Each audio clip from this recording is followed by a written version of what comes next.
Snow hammered against the apartment windows that night.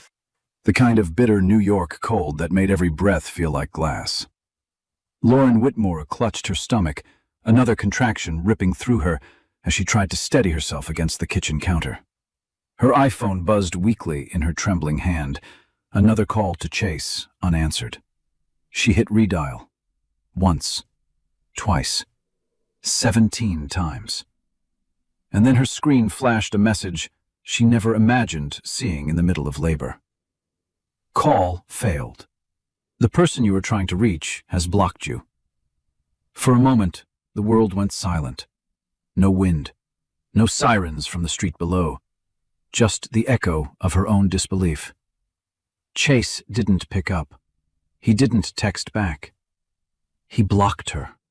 On the day she was bringing their son into the world. Her knees buckled. She slid onto the cold tile floor, clutching the edge of the counter with white knuckles. Her breath hitched, half from pain, half from the gut-punch realization that she was alone. Truly, terrifyingly alone. Across the city in the glowing warmth of Park Hyatt, New York, Chase Alden was lifting a glass of champagne beside a woman who wasn't his wife.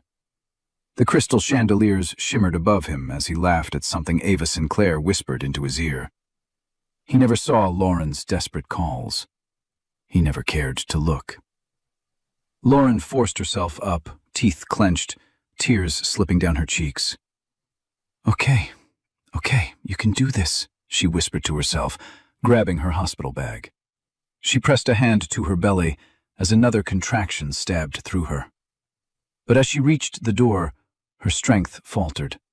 She collapsed again, phone dimming beside her, and in that breathless, shaking moment, she whispered something Chase would never hear. "This is the last time I'll ever call you." Outside, a taxi's headlights swept across the snow. Inside, Lauren felt her world fracture, quietly, cleanly, forever. Something had ended. And something far more powerful was about to begin. The world hadn't always been cold for Lauren Whitmore. There was a time when even the grayest New York morning felt warm because Chase Alden stood beside her. Back then, he wasn't a millionaire or a polished man in tailored suits striding down Fifth Avenue. He was just a hungry dreamer with a cracked MacBook Pro, a rented desk in a co-working space, and a smile that made Lauren believe the future could be theirs. They met 6 years earlier at a tiny coffee shop in Brooklyn, both reaching for the same last blueberry muffin. Chase had laughed first, an unguarded, boyish laugh that didn't match the calculated charm he would later perfect. He offered her the muffin. She insisted they split it, and somehow that small compromise became the foundation of everything that followed. Back then, Lauren worked long hours as a junior data analyst. She wasn't rich, wasn't glamorous, but she had stability, something Chase admired deeply. He used to say, "You're the calm in my chaos, Laur." And she believed him. She believed him when he promised he'd never let success change the way he looked at her. When Chase's startup began to grow, she was the one who stayed up with him until 3 a.m., proofreading pitch decks, cooking boxed pasta, rubbing the tension out of his shoulders. She loaned him money from her savings, just enough to keep the company alive during its roughest month. He cried when he hit his first million. She cried with him. Their wedding was small, intimate, 20 people on a rooftop in Queens, fairy lights strung across the railing, Manhattan shimmering like a promise behind them. Chase held her face and said, "I could never do life without you." The sincerity in his eyes then made it impossible to imagine he'd one day turn away from her at her most fragile moment. But somewhere along the way, success wrapped around him like a second skin. The man who once packed her lunches and kissed her forehead before work slowly transformed into someone who spent more nights at sleek midtown lounges than at home. Decisions became sharper, colder. Messages grew shorter. His laughter changed, too. No longer soft and boyish, but performative, calculated. Lauren saw the distance forming, but she kept believing the man she married was still in there, somewhere. She just didn't know that the version of him she loved was already gone. Ava Sinclair didn't enter Chase Alden's life like a storm. She slipped in quietly, like a draft under a locked door, easy to ignore at first, until the cold finally settled into the bones. She joined his company during a period when Chase was building his public image, a time when he needed someone polished, sharp, and able to charm investors before he even opened his mouth. Ava was all of those things, strategic, poised, and frighteningly intuitive. Lauren first met her at a company holiday mixer. Ava approached with a flawless smile, her red dress a shade too bold for the event, but no one seemed to mind because she wore it with unwavering confidence. She shook Lauren's hand with both of hers, as if they were old friends. "So nice to finally meet the woman who keeps Chase grounded," Ava said, voice warm, sweet, almost too sweet. Lauren tried to brush off the uncomfortable twist in her stomach. She had met plenty of confident women before, but something in Ava's eyes, sharp, assessing, lingering a little too long on Lauren's wedding ring, felt like a warning she didn't yet understand. Chase didn't notice.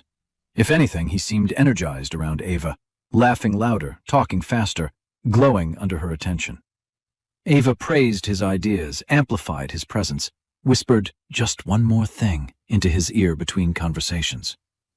Lauren watched the shift happen in real time, Chase straightening his jacket, adjusting his posture, trying subtly to match Ava's polished aura. After that night, Ava appeared everywhere.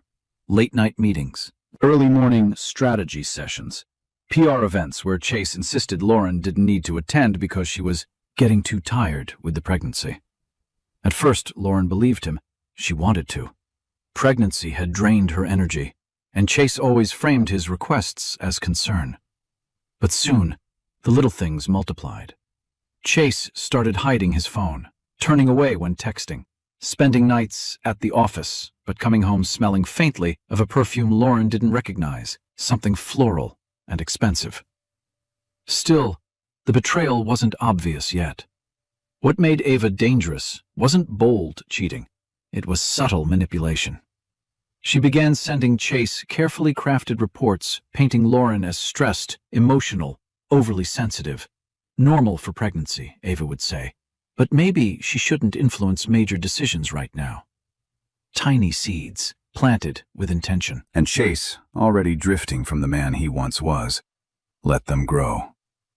By the time Lauren reached her 7th month of pregnancy, joy had become something she experienced quietly, privately, like a secret she carried in her chest because sharing it no longer felt safe. Chase was always in a meeting, always on deadline, always too busy polishing the life he wanted to present to the world. Meanwhile, Lauren navigated swollen ankles, dizzy spells, and late-night cravings alone in their dimly lit apartment overlooking Astoria. One Saturday morning, she stood in the baby aisle of a Target in Queens, holding a tiny gray onesie between her fingers. It had soft little bear ears on the hood, simple, inexpensive, nothing extravagant. But the moment she touched it, her throat tightened. She imagined Chase beside her, his hand on her back, his excitement matching hers the way it did in those early years. Instead, her phone buzzed with a text from him. "Busy today. Don't wait up." Just 4 words. No heart emoji. No, "How are you feeling?" The distance was no longer just emotional. It was physical, measurable, undeniable. Still, Lauren bought the onesie. She placed it gently in the cart next to a pack of diapers and a small plush fox she couldn't resist. At checkout, the cashier smiled at her belly. "First baby?" Lauren nodded. "Yeah." She forced a smile, but her eyes burned with unshed tears. When she got home, she laid the new items on the bed, her bed, where she slept alone most nights now. She folded the onesie with care, smoothing the fabric as if it were fragile. Around her, the apartment was painfully quiet. No laughter, no soft music, just the hum of the refrigerator and the hollow echo of a life growing emptier by the day. That night, she placed Chase's hand on her belly while he slept beside her for once. The baby kicked gently. She held her breath, waiting for Chase to wake, to smile, to whisper something sweet like he used to. He didn't stir. Lauren turned away, blinking back tears. She whispered into the darkness, "I wish you were here with us. Really here." The baby kicked again, as if answering her. And in that tiny movement, Lauren found comfort. A reminder that even in her loneliness, she wasn't truly alone. But she also felt a cold truth settling in. She was parenting this child long before the baby arrived. The night Chase didn't come home for the first time wasn't marked by a fight or a dramatic exit. It slipped into Lauren's life quietly, the way all devastating things begin. She had made his favorite dinner, lemon chicken, roasted vegetables, and the soft dinner rolls he always asked for. The apartment smelled warm and comforting, a rare contrast to the growing chill between them. At 7 p.m., Chase texted, "Running late, eat without me." At 9 p.m., she called, straight to voicemail. At 11 p.m., her stomach twisted, not from pregnancy, but from the familiar ache of dread. Midnight passed. Outside, the Manhattan skyline glowed in the distance, indifferent to the pain unfolding in a small apartment across the river. Lauren tried distracting herself. She opened her MacBook Air and attempted to work through some data sheets, but the numbers blurred. Her chest felt tight, as if someone were slowly pressing down on her ribs. She checked her phone again. Still nothing. By 1 a.m., worry tangled with something darker. Intuition. That unshakable, bone-deep knowing that every woman recognizes when something in her life has shifted beyond repair. She walked to the bedroom, hand on her belly, whispering, "It's okay, sweetheart. We're okay." But her voice trembled. Finally, at 2:14 a.m., the door clicked open. Chase stepped in, the soft glow from the hallway revealing the truth before he could speak. His shirt was wrinkled, his tie was missing, and faintly, so faintly, Lauren almost questioned her own senses. She recognized a perfume she didn't own.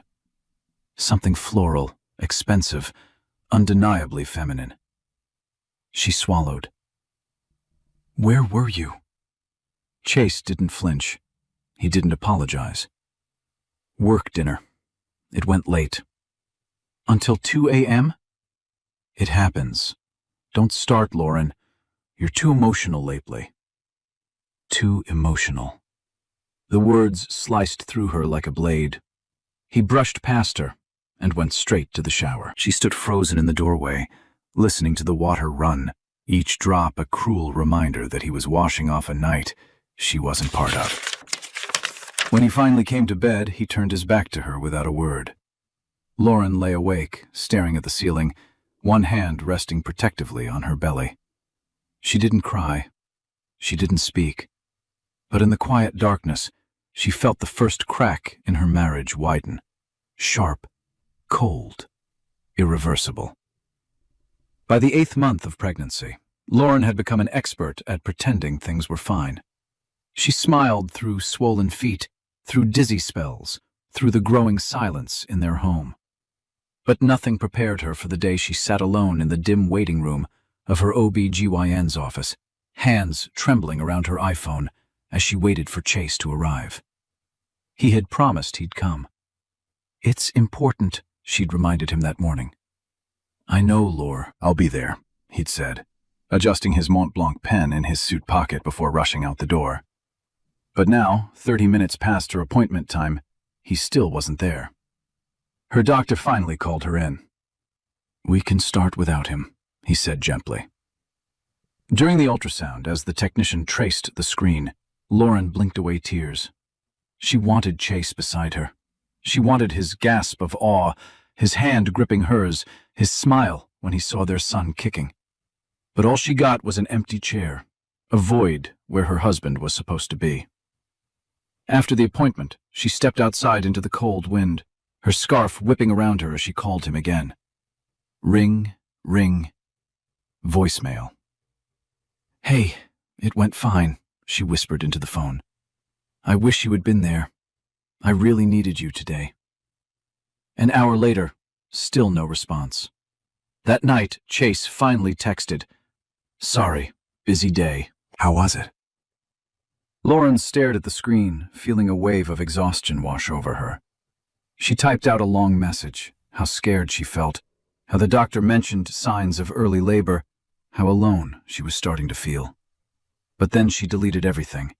She simply replied, "It was okay."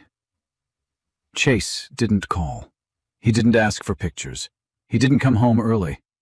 Instead, at 10:47 p.m., he sent another message.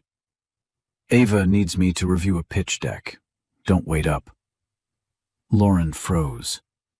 Ava needs me. Not the company, not the team. Ava. Her heartbeat thudded painfully in her chest.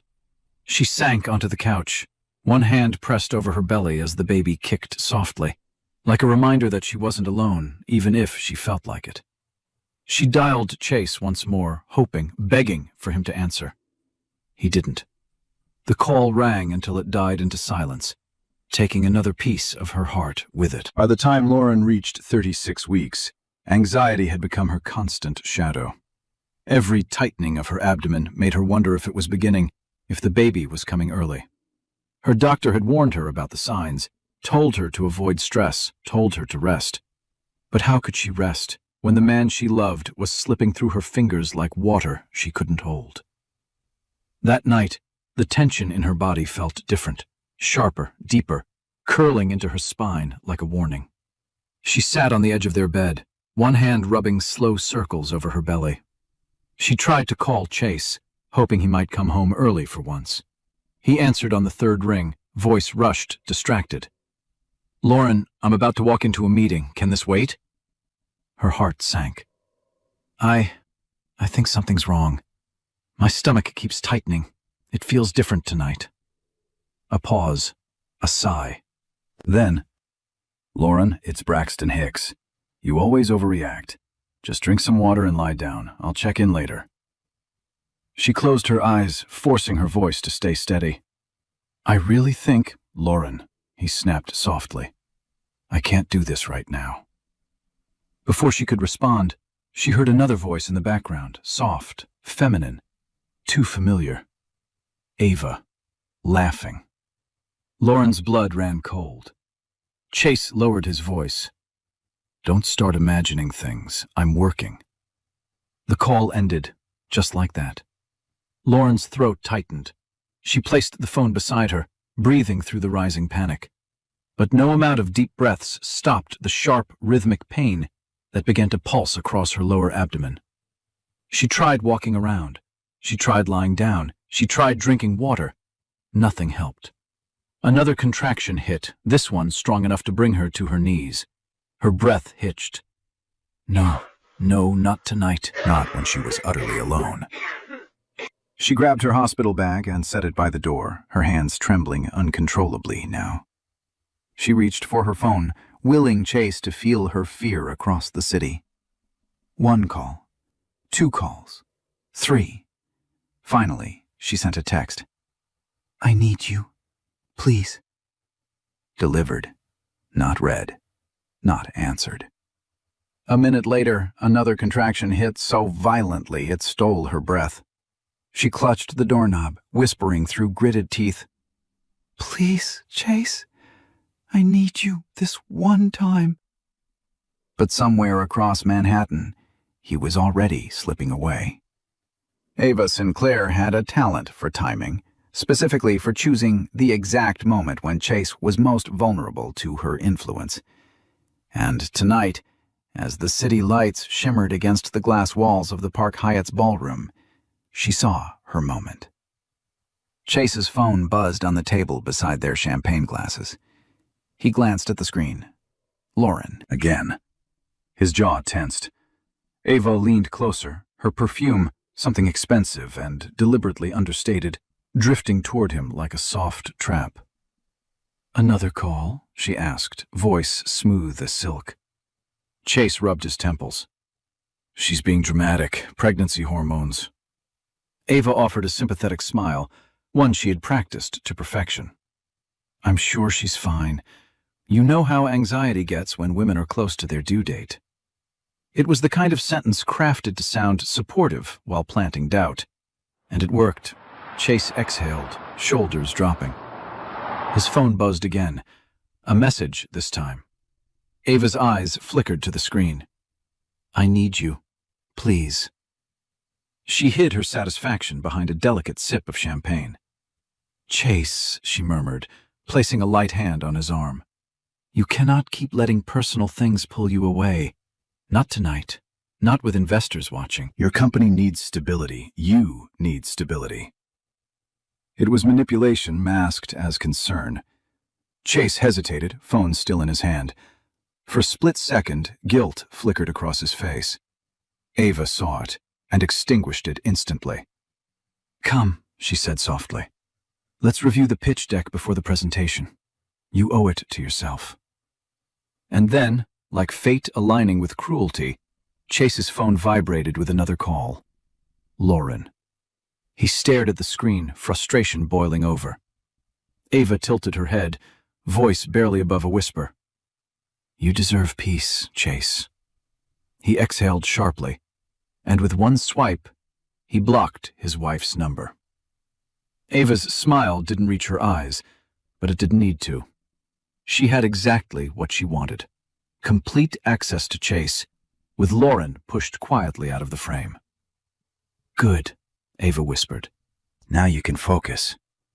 Chase tucked the phone into his jacket, trying to ignore the knot in his stomach. He didn't know that Lauren was collapsing in their apartment. He didn't know she was in labor. He didn't know this was the moment everything in his life fractured. But Ava knew her plan was working, and Lauren, alone and trembling, was already paying the price. Lauren didn't feel the moment her water broke, not at first. She only felt the sudden warmth, the shock, the instinctive terror rushing through her veins. She gripped the edge of the counter, her breath hitching as another contraction tore through her body. Okay, breathe, she whispered, though her voice cracked. She reached for her phone with trembling hands. Call Chase. He'll come. He has to come. Her thumb hit his name. Call failed.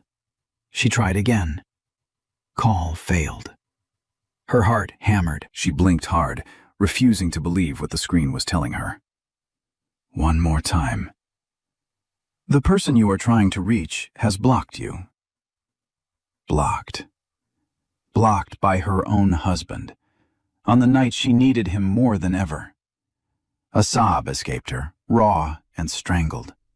She slid to the floor, clutching her belly as the baby pressed downward, her body urging her forward into labor, with or without support. Tears blurred her vision as she whispered, Please, Chase. Please don't do this. But Chase wasn't there. He wasn't even reachable. Across Manhattan, he was stepping out of the Park Hyatt, snowflakes clinging to his coat, while Ava looped her arm through his. She didn't need to say anything. She had already said enough. Every seed of doubt she planted had grown roots. Inside his Mercedes S-Class, Chase finally opened his phone, not to check on Lauren, but to silence the buzzing notifications for good. He scrolled through the call log. 17 missed calls. He frowned. What does she want at a night like this? He muttered. Ava leaned in. She knows you're trying to focus. She shouldn't be interrupting you during a critical event. Chase sighed heavily, shoulders slumping. You're right. I can't deal with this tonight. He deleted the missed calls. Meanwhile, Lauren crawled toward the front door, sweat dripping down her temples. Each breath was a battle. She clung to the doorknob, vision tunneling, whispering apologies to her unborn son for not being stronger. She dialed 911 with shaking fingers. When the operator's calm voice answered, Lauren finally broke. I'm in labor. I'm alone. Please, send someone. Snowstorm winds howled outside as paramedics rushed to her address. And somewhere across the city, Chase laughed at something Ava said, completely unaware that his final goodbye had already begun. Lauren didn't remember the elevator ride, only the blur of fluorescent lights as paramedics rushed her into NYU Langone Hospital. Her contractions were coming fast, too fast, and panic clung to her like a second skin. She clutched the straps of the gurney, gasping as another wave of pain rolled through her. "Deep breaths, ma'am. You're doing great," one paramedic said. She wasn't. She was terrified and alone. Inside the delivery room, machines beeped steadily, casting sharp reflections against the sterile white walls. The nurses moved with calm efficiency, but every time the door opened, Lauren's eyes darted toward it, praying Chase would burst through, breathless and apologetic. He didn't. A contraction slammed into her, ripping a cry from her throat. A nurse squeezed her hand. "You're at 7 centimeters. It's happening quickly." Lauren nodded weakly, wiping tears with the back of her hand. "Can someone call my husband?" she whispered. The nurse took her phone, dialed the number. The automated message echoed like a cruel verdict.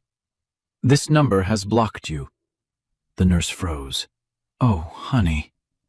Lauren turned her face away, humiliation burning under her skin. She didn't want pity, not now, yet pity filled the room like a heavy fog. Moments later, a new figure entered, Dr. Mason Hale. His presence steadied the air immediately. He scanned Lauren's chart, then looked at her with warm, steady eyes. "Lauren, you're safe. I'm here now. We'll get you through this." Something about his voice anchored her. Maybe it was the quiet certainty. Maybe it was the way he didn't look at her with judgment, only compassion. The hours blurred. Lauren's cries echoed against the sterile walls, her fingers gripping the rails of the bed until her knuckles went white. Sweat drenched her hairline. Breath after breath tore from her lungs. Through it all, Mason stayed close. "You're strong," he said softly. "Your baby is strong. You're not alone." Finally, after what felt like a lifetime, a piercing infant cry filled the room. Lauren's body shook with sobs as Mason lifted her son gently, wrapping him in a warm hospital blanket before placing him in her trembling arms. A tiny face, a soft whimper, a life she had brought into the world alone. She kissed his forehead. "Hi, my sweet boy." But beneath the overwhelming love was an ache that hollowed her chest. Chase should have been here. He chose not to be. And there was no undoing that choice. The room fell into a soft, aching quiet after the nurses left. Only the rhythmic beeping of the monitor and the tiny breaths of her newborn son filled the space. Lauren held him close, inhaling his warmth, memorizing every tiny feature, his button nose, his delicate lashes, the way his fingers curled instinctively around hers. But beneath the overwhelming love was a heaviness in her chest she couldn't shake, a truth she could no longer deny. Chase wasn't coming. Hours had passed since the birth. No calls, no texts, not even a generic message asking if she was all right. The father of her child didn't know, or didn't care enough to know, that their son had entered the world. Lauren blinked through exhaustion as she reached for the bedside table where the hospital had placed her personal items, her phone, still silent, her wallet, and a small notepad she used for baby name ideas. The pen felt heavy in her hand as she opened to a blank page. She hadn't planned to write a letter, but the words poured out anyway. "Chase, I don't know where to begin. Maybe you'll never read this. Maybe you won't care if you do. But tonight, while I held our son for the first time, I realized something I should have seen long ago." Her handwriting wavered as she fought to steady her breath. "I waited for you, through every contraction, through every scream. I waited because I believed that deep down, the man I married still existed." A tear fell onto the paper, blurring the ink. "But you didn't come. And that will never be something I can forget or unfeel." She paused, looking at her sleeping baby, peaceful, trusting. He deserved your presence.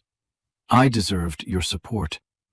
Instead, I labored alone while you blocked my number. Her fingers tightened around the pen. So this isn't anger. It's goodbye. The kind that doesn't need shouting to be final. I hope one day you understand what you lost tonight. She signed it simply, Lauren. When she finished, her heart felt both shattered and strangely lighter. She folded the letter carefully and slipped it into her bag. This wasn't a goodbye she ever imagined giving, but it was the one she needed. And tomorrow morning, she would act on it. For herself. For her son. For the life she refused to let Chase continue breaking. While Lauren lay in a dim hospital room, cradling their newborn son against her chest, Chase Alden was stepping into a different world entirely, one drenched in luxury, applause, and the illusion of success. The Park Hyatt's rooftop ballroom glowed under chandeliers imported from Italy, and Manhattan's skyline shimmered like a crown around him. Tonight's fundraiser was everything Chase lived for: attention, influence, and validation. Investors clapped him on the back, praising his latest projections. Cameras flashed. A Wall Street journalist asked for an interview. Chase basked in it all, a glass of aged bourbon in hand, unaware that Lauren was fighting through hours of labor alone. Ava Sinclair hovered near him, offering subtle touches and perfectly timed smiles. "You're owning the room tonight," she whispered. Chase smirked. "Feels like things are finally lining up." If only he knew what was collapsing elsewhere. Halfway through the evening, his phone buzzed. A notification banner appeared at the top of his screen. "Congrats on the new baby! Jason R., CFO." Chase froze. "What?" he muttered under his breath. Ava's eyes flickered with controlled alarm. "Something wrong?" He opened the message. Another text from a board member followed. "Hope Lauren and the little one are healthy. Send pictures." Chase felt his stomach drop, but pride, and Ava, forced him to hide it. He typed back quickly, "Thanks, we'll update soon." But panic spread under his skin. He hadn't heard from Lauren. He hadn't checked her messages. He hadn't even tried to. "Excuse me," he muttered, stepping away from Ava. He opened his call log. 17 missed calls. 17 calls he never even noticed. Because he blocked her. His chest tightened, his throat dried. His brain scrambled to rationalize it. She would have texted, he whispered to himself. She would have told me if she went into labor. But she did. He just never saw it. A wave of nausea hit him. He fumbled to unblock her number, trying to call.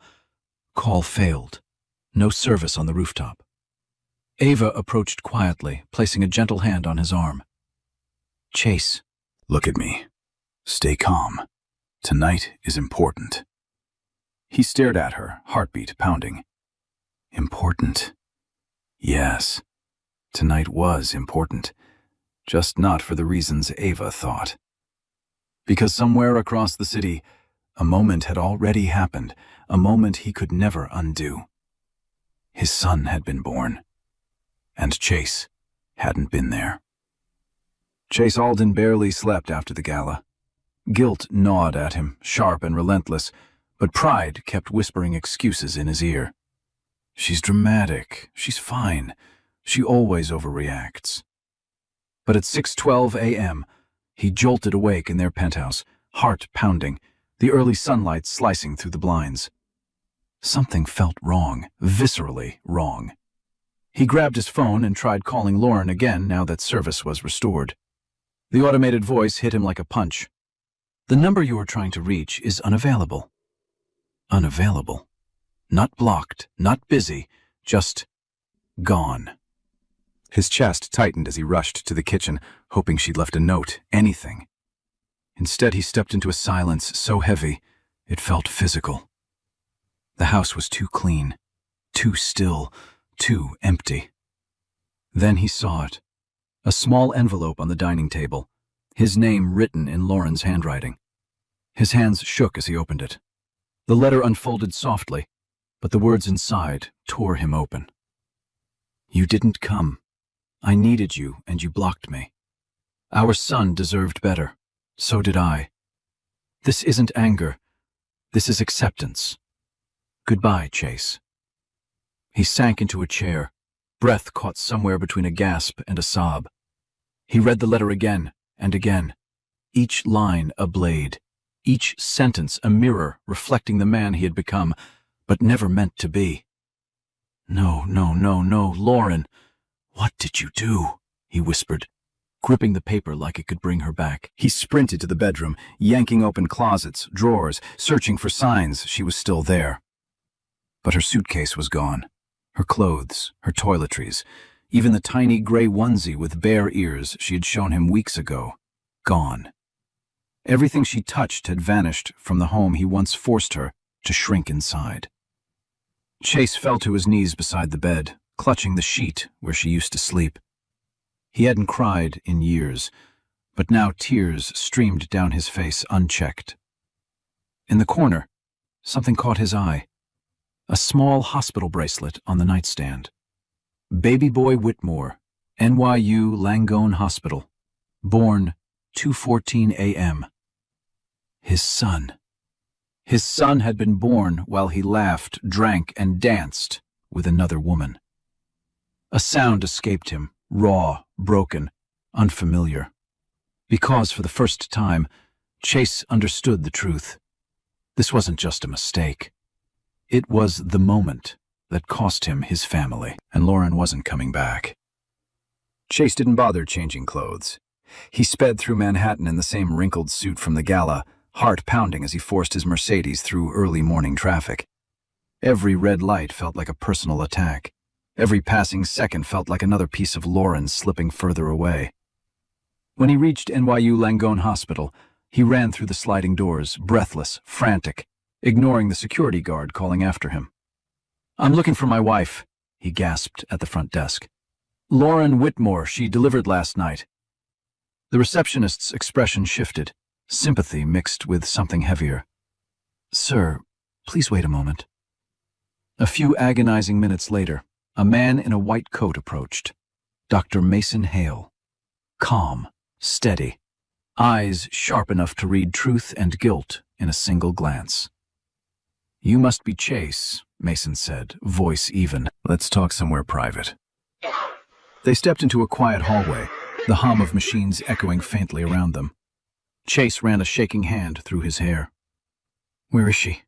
Can I see her? I didn't know she was in labor. My phone, there was a mistake. Mason lifted a hand, stopping him cold. Lauren was alone for 13 hours of active labor, he said quietly. She screamed for someone who never came. She asked the nurses to call you. She begged them to try again. And every attempt ended the same way. His gaze hardened. You blocked her number. The words slammed into Chase's chest like a freight train. I didn't think, he stammered. No, Mason said sharply. You didn't think. She cried your name while you were nowhere to be found. Chase swallowed the burn in his throat. Is she still here? Please, just let me talk to her. Mason stepped back, jaw tightening. She checked out 3 hours ago. Signed discharge papers early. She didn't want you contacted. What? Chase's voice cracked. She left? With the baby? She left with her son, Mason corrected. A son you didn't meet. A son she protected by walking away. Chase felt the hallway tilt. Where did she go? Mason's expression turned unforgiving. If Lauren wants you to know, she'll tell you. Then, with a final blow, you weren't there when she needed you most, Chase. She gave birth alone. Whatever comes next, she doesn't owe you anything. Chase pressed a hand to the wall, breath shaking. For the first time in his life, consequences had a face, and it was Dr. Mason Hale staring back at him. Chase Alden left the hospital with Lauren's letter burning in his pocket, and Dr. Mason Hale's words echoing in his skull. Shame clung to him like a second skin. But when he stepped back into the icy Manhattan air, guilt wasn't the only thing waiting for him. His phone buzzed non-stop. Emails from board members, texts from investors, notifications flooding in. Something was wrong. At first, he ignored them. He just needed to breathe, to think, to not fall apart on the sidewalk. But then a headline flashed across his screen from a financial blog. Alden FinTech faces internal leak. Investor confidence drops overnight. His heart slammed into his ribs. He opened the article. His stomach turned. Confidential projections, strategy documents, risk disclosures, all leaked. His company, the company he'd sacrificed his marriage, his integrity, his family for, was sinking. Chase? He turned. Ava Sinclair hurried toward him, heels clicking against the pavement, face pale beneath her flawless makeup. "We need to talk," she said urgently, grabbing his arm. He yanked it away. "Did you know about this leak?" Ava hesitated, too long, and that hesitation told him everything. "You," he whispered.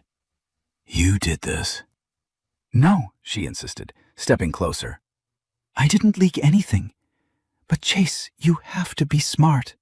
If the board thinks you're unstable after tonight, they'll push you out. You need to let me help you manage this." He stared at her, realization dawning like a slow, sickening sunrise. "You're not helping me," he said coldly.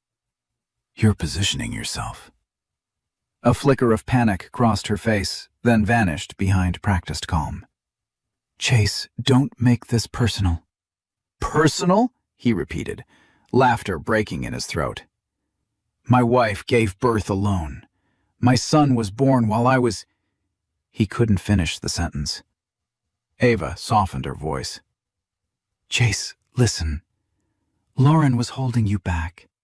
You need someone who understands this world. Someone who can help you rebuild." But he wasn't listening anymore. Because behind Ava, 2 board members from Alden FinTech stepped out of a black SUV, faces stern, expressions unreadable. "Chase," one said, "we need to speak with you. Now." Ava crossed her arms, smugness flickering in her eyes. This was her plan, all along. Chase felt the ground shift beneath him. He had lost his wife. He had lost his son. And now, his empire was slipping through his fingers. And the woman he trusted most was the one who'd set the fire. Lauren didn't leave the hospital triumphant or angry. She left quietly, wrapped in a softness she hadn't felt in years, an exhaustion mixed with a freedom she didn't yet have words for. Dr. Mason Hale arranged a cab for her, helped her buckle her newborn son into the carrier, and pressed a warm hand to her shoulder. "You're stronger than you think," he said gently. She believed him. For the first time in a very long time. The cab ride to Queens felt surreal. Snow drifted across the bridge as the city lights glowed like distant embers. Lauren held her baby close, breathing in the faint newborn scent that grounded her more than anything ever had. Her new apartment, a small sublet in Astoria, waited for her with second-hand furniture and boxes she hadn't finished unpacking. It wasn't glamorous, it wasn't spacious, but it was hers. Hers and her son's. No lies, no cold silences, no walking on eggshells. Inside, she settled onto the worn couch, her son sleeping safely against her chest. She opened an Amazon box she hadn't touched since the week before, the one with Atomic Habits and Women Who Run with the Wolves. Self-help books she ordered out of desperation, not knowing she'd need them more than ever now. She flipped the first page, but instead of loneliness, she felt something new. Possibility. For the next few weeks, Lauren rebuilt her life inch by inch. She breastfed, rocked her son to sleep, and learned to make peace with the difficult nights. She FaceTimed the few friends she trusted, updated her HR manager about extending maternity leave, and slowly created a routine that didn't include Chase or his absence. Mason checked in often, not out of obligation, but genuine concern. "How's my favorite little warrior?" he'd ask, smiling softly at the baby. "And how's Mom holding up?" Lauren found herself looking forward to those calls more than she admitted. She healed, not loudly, not with dramatic breakthroughs, but with quiet victories. Washing baby bottles without crying, sleeping 4 hours instead of 2, laughing at her son's first crooked smile. Feeling the warmth of sunlight in her apartment and realizing she didn't miss the penthouse or its cold marble floors. She didn't miss Chase, not the way she once feared she would. Because little by little, Lauren discovered something extraordinary. She wasn't rebuilding her old life. She was building a better one. 14 months passed before Chase Alden saw his son for the first time. It happened on a quiet Saturday morning inside the Barnes & Noble at Union Square, a place Lauren visited often because the children's section felt warm, safe, and far away from the life she'd left behind. Her son, now toddling unsteadily on chubby legs, clutched a board book in his tiny hands, babbling proudly as he tried to pronounce the word moon. Lauren laughed, brushing a curl from his forehead. He had Chase's eyes, bright, stormy blue, but softer, kinder. She didn't hear the footsteps approaching. She didn't notice the man standing frozen at the end of the aisle. "Lauren?" The book slipped from her hands. Chase looked nothing like the polished millionaire he once was. His suit hung loose on a thinner frame, dark circles underlining his eyes, and the confidence he once wore like armor had eroded. His company's downfall had aged him. His guilt had hollowed him. But nothing struck him harder than the child staring back at him, wide-eyed, curious, undeniably his. The boy tilted his head, sensing Lauren's tension, and reached for her leg. Chase's breath broke. "Is that?" Lauren lifted her chin. "My son." He flinched at the phrasing. Not our son. Not anymore. "Lauren, please." His voice cracked. "I've been looking for you for months. I went to the apartment, your old job. Your friends wouldn't tell me anything. Because they knew I didn't want to be found." Chase swallowed hard. "I deserve that, I know. But I need to explain. I was told." "No," she cut in gently but firmly. "You don't get to blame anyone else." He blinked, shame washing over him. Her son tugged at her sleeve again. "Mama, up!" Chase's knees nearly buckled hearing that word spoken aloud. "Can I?" he whispered, voice trembling. Lauren's heart pulled tight, not with longing, but clarity. "No," she said softly. "Not yet. Maybe not ever. He doesn't know you. He doesn't know the man who left us alone." Chase's eyes brimmed. "Lauren, I'm begging you. Give me a chance to make it right." She shook her head. "Some chances aren't mine to give anymore." And then, from behind, another voice entered the aisle. "Lauren, everything okay?" Dr. Mason Hale stepped beside her, holding 2 coffees, and a gentle protectiveness Chase immediately recognized as something he once took for granted. Lauren exhaled, relieved. Chase understood. He wasn't just too late. He had been replaced. Chase Alden had prepared speeches, rehearsed apologies, imagined scenarios where he could somehow redeem himself. But nothing prepared him for standing across from the woman he lost and the man who had stepped in to protect everything Chase had thrown away. Dr. Mason Hale's presence beside Lauren was calm, grounding, steady. He didn't touch her, didn't mark territory. He didn't need to. The ease between them said everything. Lauren wasn't alone anymore. Chase's throat tightened. "So, this is him, Mason." The doctor extended a polite hand. "I'm a friend of Lauren's. Not possessive, not defensive, Just factual, yet the truth beneath it was unmistakable. He was the kind of man who showed up. Something Chase never did. Lauren shifted her son on her hip, keeping a slight distance. Not hostility, self-preservation. Chase took a small step forward. Lauren, please, I need you to hear me. She shook her head gently. Chase, not here. My whole world fell apart when you left, he said, voice cracking. The company, the board, Ava betrayed me. Everything I had, everything I built, it all collapsed. Lauren inhaled slowly. I didn't leave to punish you. I left because staying was killing me. Her son fussed softly, sensing the tension. Mason stepped closer, offering his hand to the toddler, who reached for him without hesitation. The trust was instant. Chase felt the blow like a physical hit. That should have been me, he whispered. Lauren's eyes softened, but not with longing, with truth. It could have been, she said. But you weren't there, Chase. Not for me. Not for him. He swallowed hard. I thought I had time to fix things. She shook her head. Some things break quietly. Then one day you realize they can't be repaired. Chase's eyes brimmed with tears he couldn't hide. I don't want to lose you. You already did, she replied gently. Mason placed a reassuring hand on the child's back. Lauren's shoulders relaxed, a subtle sign of the life she rebuilt, the safety she found. Chase saw it then, the final truth. Lauren wasn't angry. She wasn't waiting. She wasn't punishing him. She had simply outgrown the version of him that destroyed her.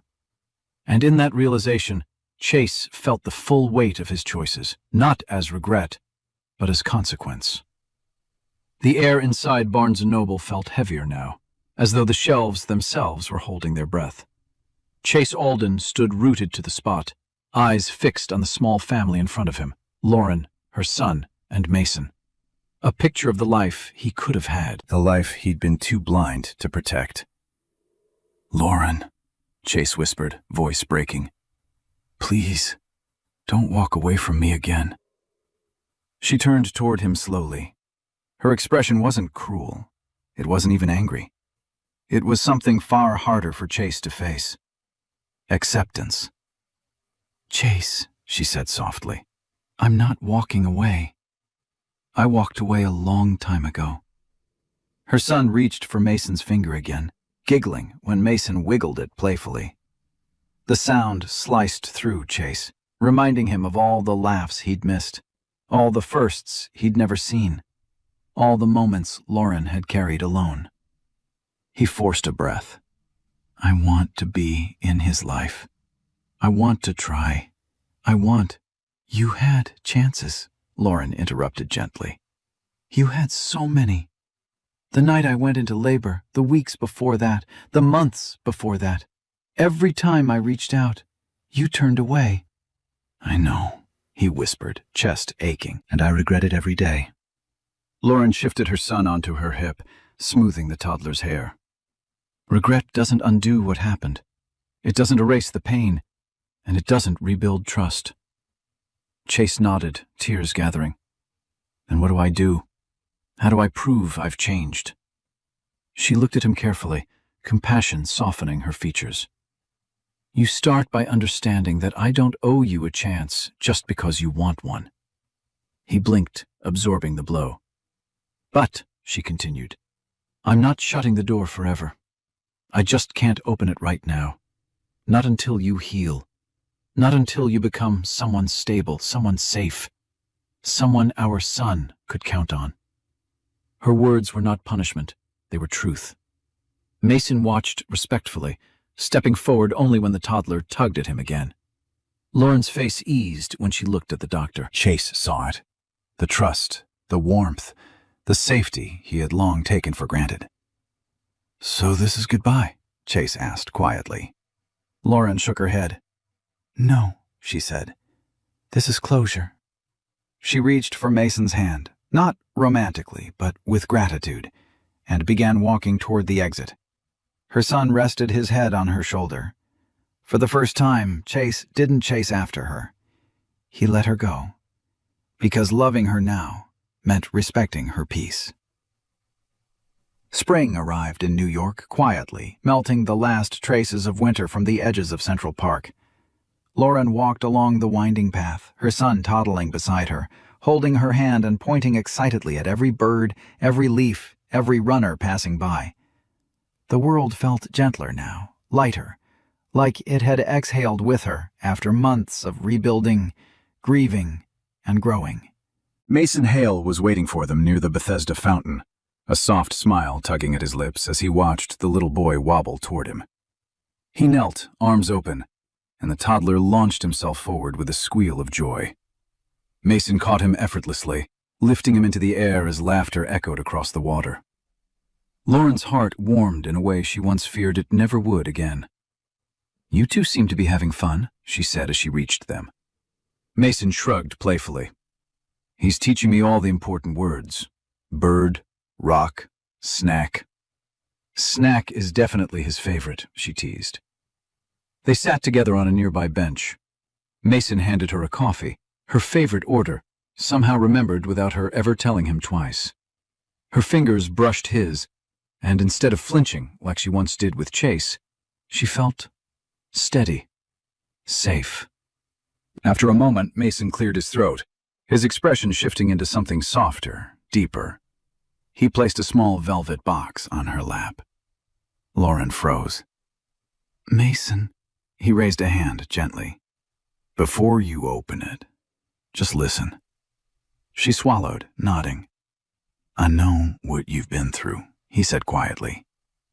"And I know you're still healing. But I also know the strength you've shown, the mother you've become, and the woman you're rediscovering. I'm not here to replace anyone. I'm here because I choose you. Both of you." Her eyes stung.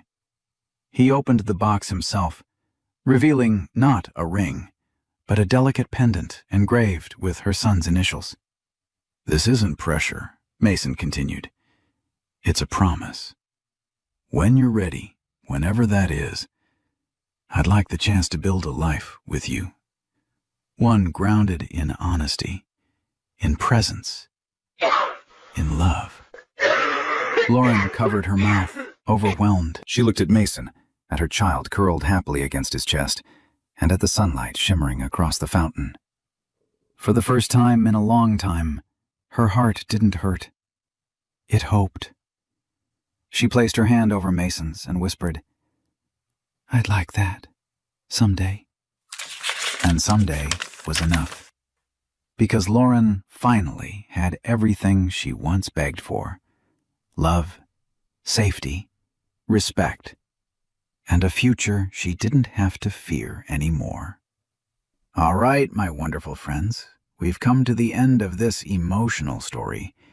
And if you are still here right now, listening, breathing slowly with me, then something in Lauren's journey must have touched you in a way you didn't expect.